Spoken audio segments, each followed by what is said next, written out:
कांग्रेस के प्रभारी रह चुके हैं और पूरा बिहार घूम चुके हैं, सबको अच्छे से जानते और पहचानते हैं कांग्रेस जनों को। साथ में बिहार प्रदेश कांग्रेस कमेटी के एससी विभाग के अध्यक्ष रविंद्र पासवान जी, मंच पर उपस्थित हमारे जिला कांग्रेस कमेटी के अध्यक्ष परवेज जमान जी, मंच पर उपस्थित हमारे प्रदेश कांग्रेस कमेटी के पूर्व महामंत्री मजरूल हक अंसारी साहब, जो आपके इसी इलाके से हैं, आप लोग साथ में राजेंद्र बाबू, नीरज जो मंच संचालन कर रहे हैं, अमिताभ जी, नवीन जी, डॉक्टर हुसैन जी, संजय राणा जी, कांग्रेस के जानने वाले, कांग्रेस को जानने वाले,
राहुल गांधी जी चाहते हैं कि जो सत्ता का सुविधा है वो इस पंक्ति में बैठे आखिरी व्यक्ति तक पहुंचे। 50% आरक्षण का लाभ भले ही क्या डबल इंजन की सरकार न दे रही हो, मगर राहुल जी चाहते हैं कि वो ज्यादा से ज्यादा लोगों तक इसका लाभ पहुंचाए। और आरक्षण का जो 50% का मांग है उसको भी बढ़ाने की मांग है। इन्हीं मांगों के लिए आपके बच्चे जो आज यूनिवर्सिटी में जाते हैं, उस यूनिवर्सिटी में जहाँ 3 साल की पढ़ाई 5 साल में पूरी की जाती है, उस बच्चे का 2 साल बर्बाद जाता है। उसको किस तरह से सुधारा जाए, उसके सुधार के लिए राहुल गांधी जी आते हैं। ये राहुल गांधी जी को अगर आप लोग समझते होंगे, लोग कहते हैं तरह तरह की बातें, अगर राहुल जी की इच्छा होती तो 10-15 साल 12 साल पहले ही वो प्रधानमंत्री हो गए होते। वो उस समय जब आए कांग्रेस की राजनीति करने तो उन्होंने पहला काम क्या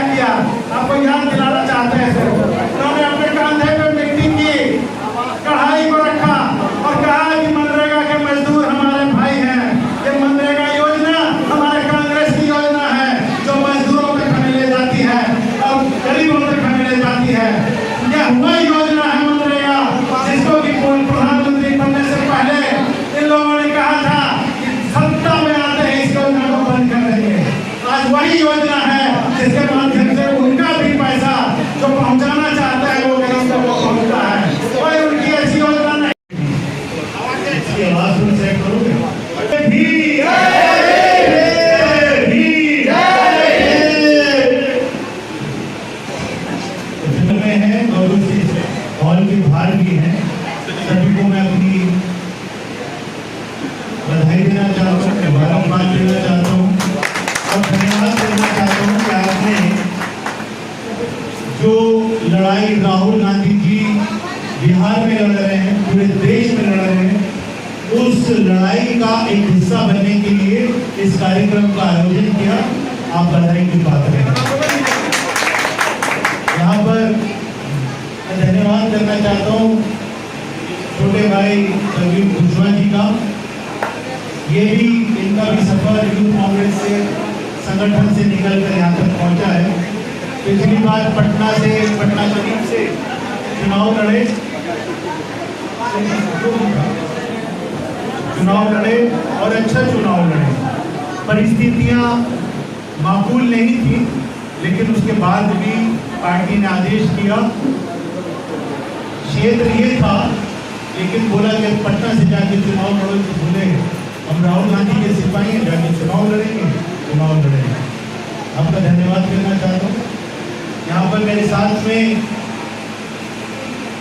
बिहार प्रदेश कांग्रेस कमेटी के नवनियुक्त चेयरमैन भाई रविंद्र पासवान जी यहाँ पर उपस्थित हैं, पर खड़े हो जाएंगे, आगे लोग देख रहे हैं आपको।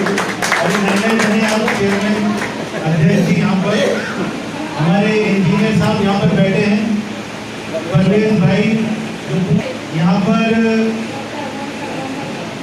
और मंसूर हक अंसारी साहब हैं। जाहिर उत्तर प्रदेश से जो कांग्रेस की बागडोर लेकर आपके संघर्ष को इशारा कर दीजिएगा। मैं दिल्ली से चलकर आया हूँ और आप सब लोगों को ये बताना चाहता हूँ कि जिस तरीके से ये मीटिंग यहाँ पर हो रही है, ये जो कार्यक्रम रखा शिक्षा न्याय संवाद, इसी तरीके से पूरे बिहार में राहुल गांधी जी के और हमारे कांग्रेस पार्टी के अध्यक्ष मल्लिकार्जुन खड़गे जी के आह्वान पर लगभग 70 जगह पर इस तरीके के कार्यक्रम हो रहे हैं और खुद राहुल गांधी जी आज दरभंगा पहुंचे हुए हैं। दरभंगा जानते कहां पर है? हाँ है ना? झारखंड में, बिहार में, झारखंड में, बिहार में राहुल गांधी जी की खुद आवाज उठाने के लिए, आप लोगों के अधिकारों के लिए बिहार पहुंचे हैं। और आवाज क्या उठा रहे हैं? कि जो नौजवान साथी यहाँ पर बैठे हैं, उनको ये बाबा साहब भीमराव अम्बेडकर जी का एक नारा था, शिक्षित बनो, उससे प्रेरणा लेकर राहुल गांधी जी ने कार्यक्रम किया कि शिक्षा महत्वपूर्ण चीज है परिवार के लिए, समाज के लिए और इस देश की तरक्की के लिए। तो उसके लिए न्याय मिलना जरूरी है, क्योंकि बिहार के अंदर तो देखने को मिला कि जब हमारे नौजवान पेपर लिखने के लिए जाते हैं तो पेपर लिखने से पहले पेपर लीक हो जाता है। 3 साल में उसको ग्रेजुएशन करनी चाहिए, लेकिन उसको 6 साल लग जाते हैं।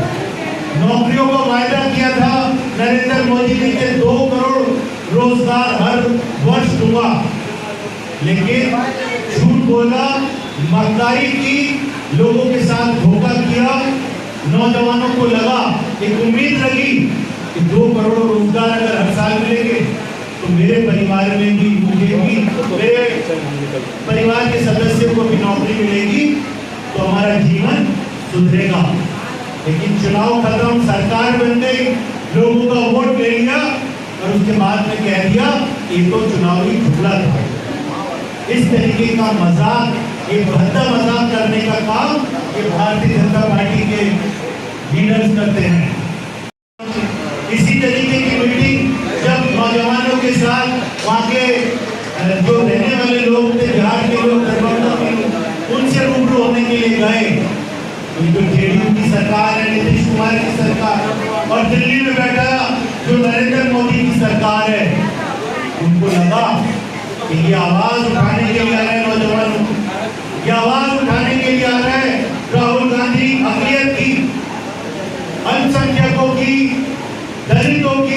SC ST OBC माइनॉरिटी की, उन्होंने उनको बोला कि हम एक कार्यक्रम करने की आपको इजाजत नहीं देंगे। उनको रास्ते में रोका गया। नेता हैं हमारे देश के जननायक हैं, दलितों की, वंचितों की, अल्पसंख्यकों की, महिलाओं की, किसानों की, युवाओं की आवाज है, दमदार आवाज है। रुके नहीं, रोकने का है और मेरा काम लोगों को जोड़ने का है। मैं लोगों के बीच में जाऊंगा, लोगों से संपर्क करूंगा, उनके दर्द को समझूंगा और फिर जब बिहार में चुनाव होगा, कांग्रेस पार्टी के जो गठबंधन है उसके साथ में मिलकर हम लोग चुनाव लड़ेंगे, सरकार बनेगी।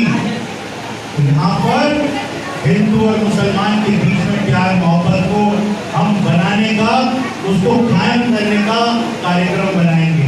उसके कुछ कानून बनाएंगे कि कोई भी व्यक्ति किसी मुसलमान को वो क्या खाता है, क्या पहनता है, किस तरीके से अपनी इबादत करता है, उसको रोकने का अधिकार किसी भी सरकार को या किसी भी संगठन को नहीं है।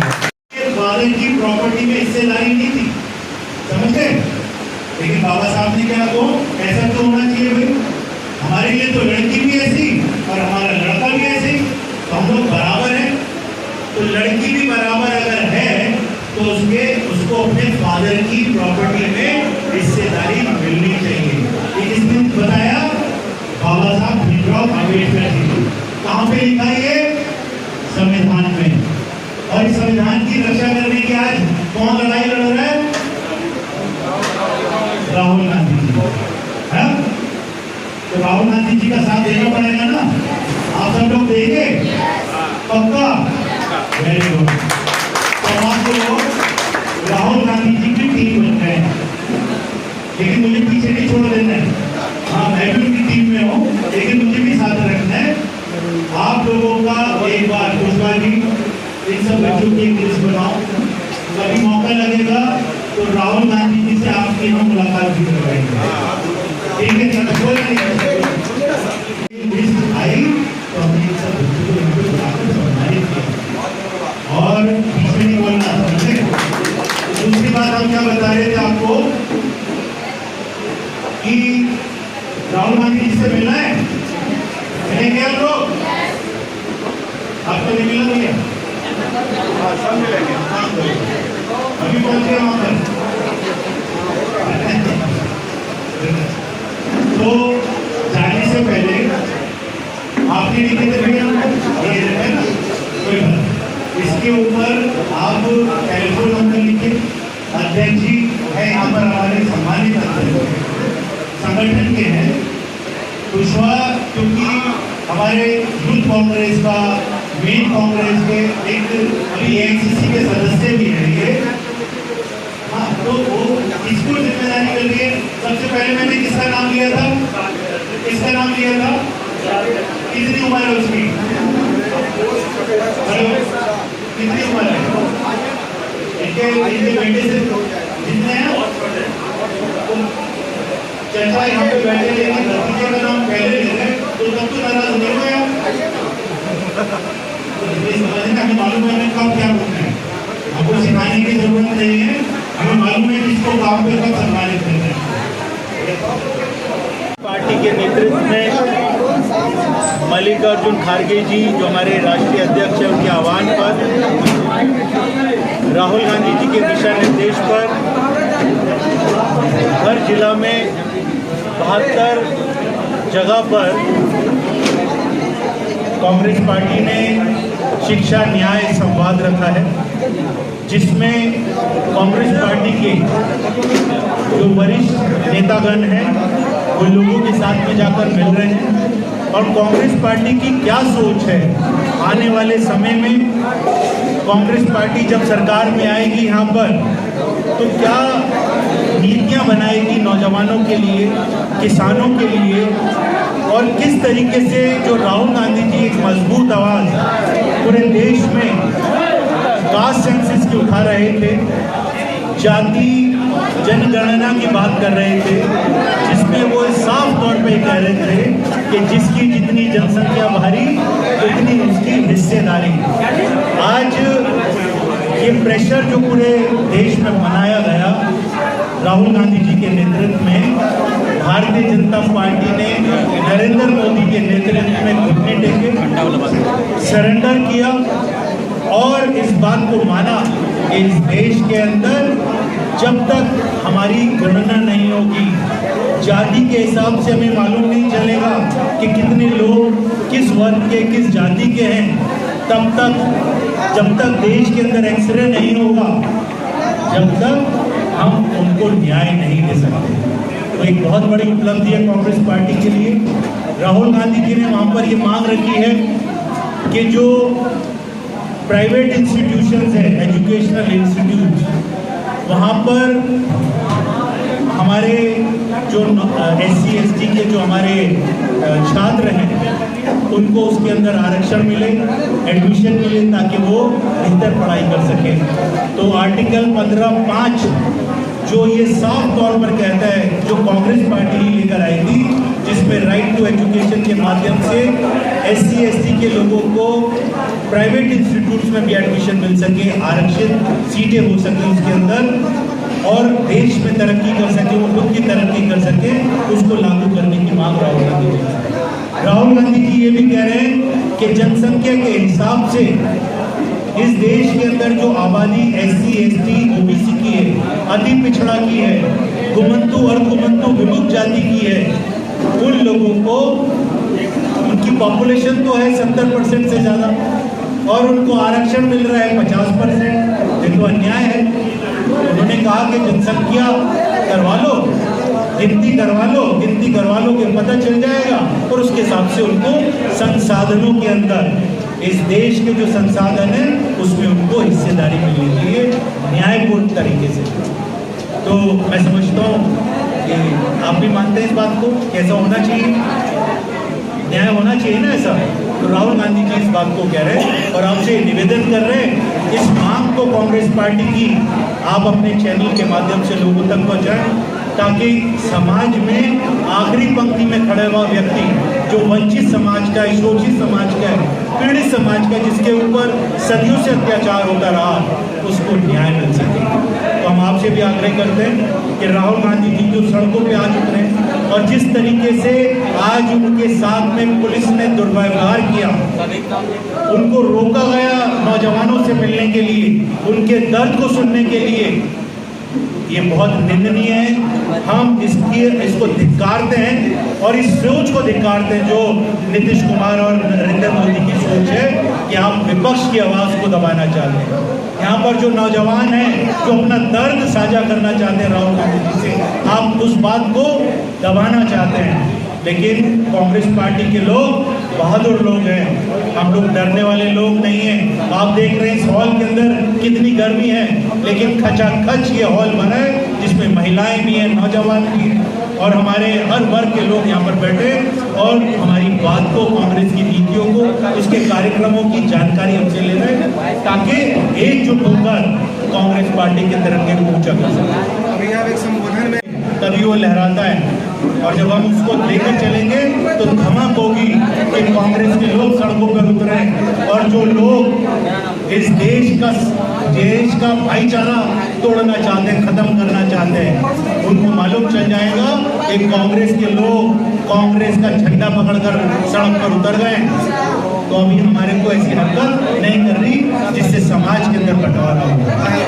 हमला और आज की स्थिति में क्या कहेंगे? देखिए, पहलगाम का जो घटना है, सबसे पहले तो मैं अपनी श्रद्धापूर्वक श्रद्धांजलि देना चाहता हूँ वहाँ पर जो हमारे भारतीय आतंकवादी घटना का शिकार हुए, उन हमारी नौसेना के अधिकारियों का जो शहीद हुए, उनको भी हम श्रद्धांजलि देना चाहते हैं। लेकिन हम अगर ये आतंकवादी घटना को खत्म करने के लिए सरकार कोई कदम उठाती है, तो पूरी कांग्रेस पार्टी ने, पूरे विपक्ष ने एकजुट होकर कहा कि हम देश के साथ हैं, सरकार के साथ हैं, आतंकवाद को खत्म करने के लिए हम कड़े कदम उठाएंगे।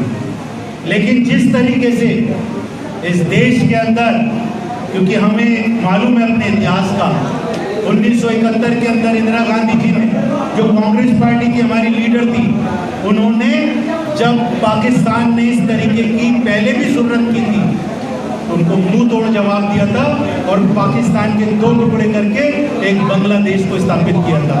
पूरे भूगोल का नक्शे को बदलने का काम हमारी उस आयरन लेडी ने किया था, जो हमारी लीडर थी इंदिरा गांधी जी।